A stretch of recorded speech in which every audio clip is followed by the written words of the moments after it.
Author's note: after being diagnosed with pancreatic cancer, I swore I would not create art about it. So here is my art about the journey instead. These pages are a journal/book of illustrations and writings, observations from a year of changing seasons, changing climate, the effects of surgery in coping with cancer, along with a couple of other ideas.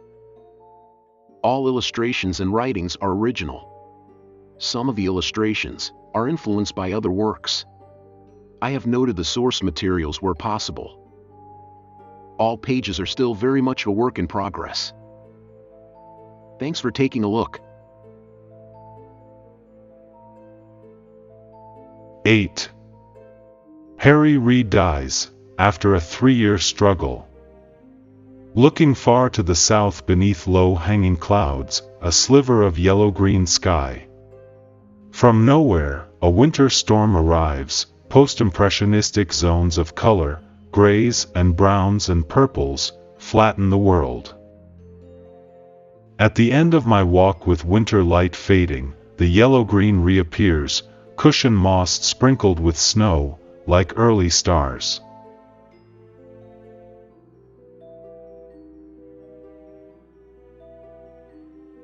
Nine.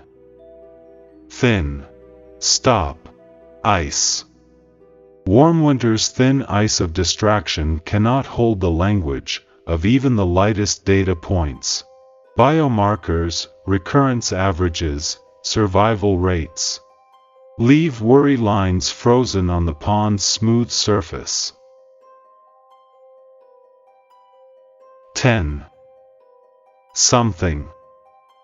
In warming air, the snow melts, silently, subtly, slowly, brown grass appears, and you realize something has been happening.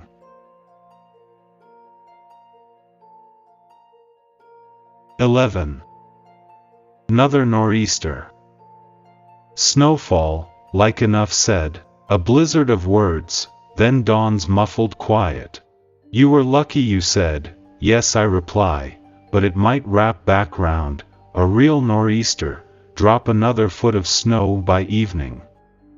True, but someone would still have to dig us out.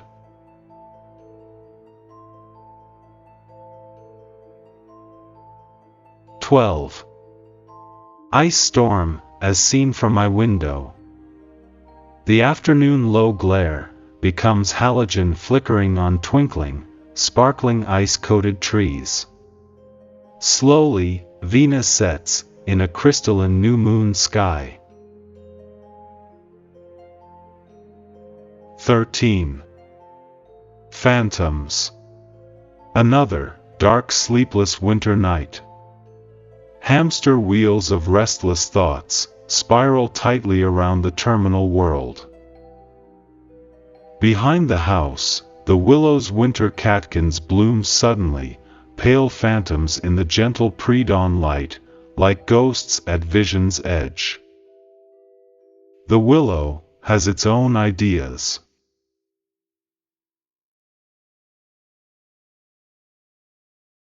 14. Spring so early you probably would call it cabin fever. A discarded prophylactic package in the now melting lower pond, one of those little Tiffany turquoise squares, emerging from winter's gray ice. Leading me to thoughts I don't pursue. But I sense an event under the covers of darkness, now exposed in the soft morning sun. For along the pond's edge, tree reflections have returned.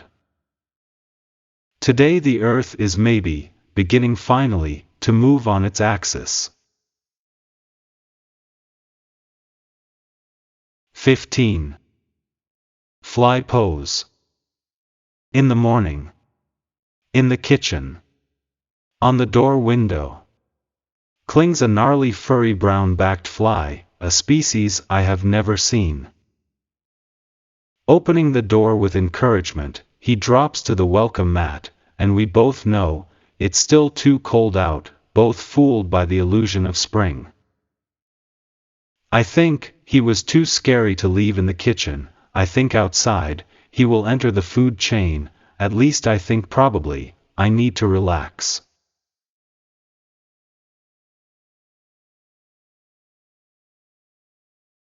16. Vernal equinox.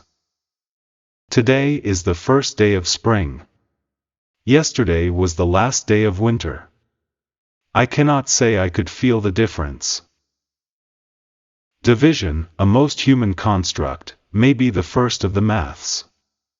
It could be said in the three poisons: the rooster, greed, is addition; the serpent, avoidance, is subtraction; and I said, the pig, ignorance, is high school algebra.